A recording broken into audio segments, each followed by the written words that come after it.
I've been working in the IT business for, I don't know, 100 years or so. And my background is in storage, but I've worked some things in compute. But when you start bringing up the topic of networking, people get nervous. They say, Right. I can do anything, but I don't do networking. In the last, especially the last 10 or 20 years, both compute and storage have really transformed in many ways. And networking still looks a lot like it used to look. Am I missing something? Has it changed? And how is it going to change in the next few years? What's new with networking?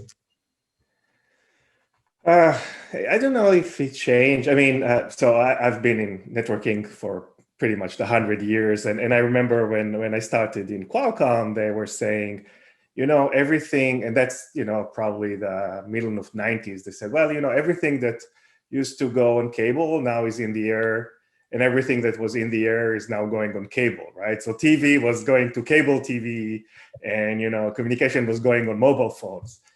I think now, 20 years beyond that, everything is everywhere, right? So you kind of, it's all there. I think there was a time probably when Wi-Fi was introduced where people were getting to the point, well, if it computes, it connects, right? There was also this kind of transition. Today, with the internet and things, they just assume that everything is connected, right? Nobody thinks that things are not connected. And connected means that it's networked, right? And it can be at 100 gig if you're inside the data center. It can be wireless if you're somewhere. But people just think about it today as, I think if one thing changed is that people perceive networking as a utility, right? They think it's just obvious that it's there and don't really appreciate the complexities of actually making it work. Yeah, it's kind of like infrastructure, Yes. It took me a while. It took me actually spending time in Africa before I realized that roads actually had to be paved. Right. Yes.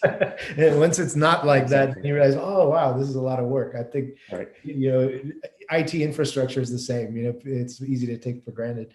And I think, Yeah, but you remember in the beginning of the 2000, if you wanted to connect, you had to buy a PCMCIA card of a Wi-Fi and plug it in and look for a hotspot, right? People don't do that today, right? They just with the laptop, they open it and it's connected. And right? Or even worse, I'd show up in a hotel room and there would be a telephone that I had to connect with a timer so that I wouldn't be on the modem for too long, right? Right. So, and listening to the beeps there, right? So. Yeah. And I think networking was originally designed, or at least the sort of TCP/IP networking was designed, with servers and clients in mind. And now it's becoming devices and it's becoming,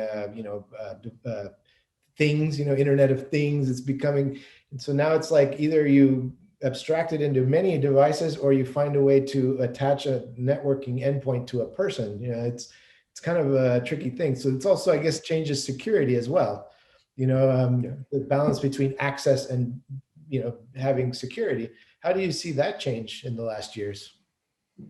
Yeah, I think the point is that, there is another thing, right? It used to be, okay, you have a server and you connect it to a server and you download it.